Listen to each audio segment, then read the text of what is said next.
अस्सलाम वालेकुम।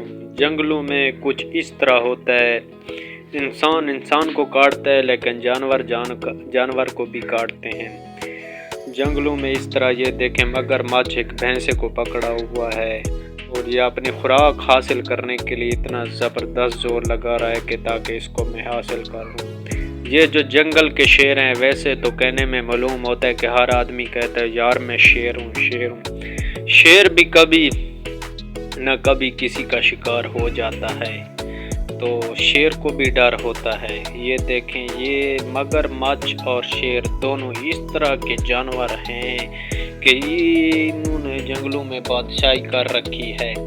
ये किसी से नहीं डरते, ये एक दूसरे को भी खा जाते हैं। अभी देखें, भैंसे पे तो क़यामत आई हुई है, इसको ये छुड़वा तो लेगा मेरे ख्याल में, लेकिन जख्म बहुत हो जाएगा। इसके दांत इतने सख्त होते हैं कि छुड़वा कोई भी नहीं सकता।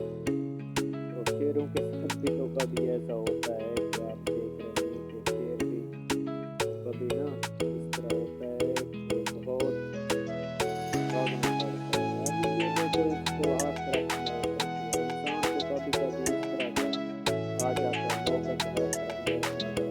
लेकिन देखो, भैंसे के भी हर तरफ की मौत है, उधर शेर खड़े हैं और इधर मगरमच्छ खड़े हैं। लेकिन तकदीर ने इसको ऐसा बना लिया कि ये दोनों चीज़ों के हमले से ये बच जाता है। ये भी एक रब का निज़ाम है।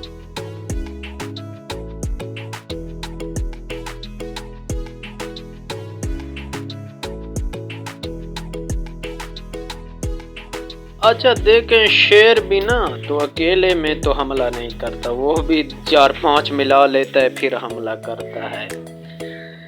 ये मगरमच्छ भी बहुत ख़तरनाक चीज़ है यार, पानियों का ये भी बादशाह है। जो चीज़ भी आता है ना, ये किसी से कतराता नहीं है कि ये बड़ा चीज़ है मैं इसको नहीं पकड़ूंगा।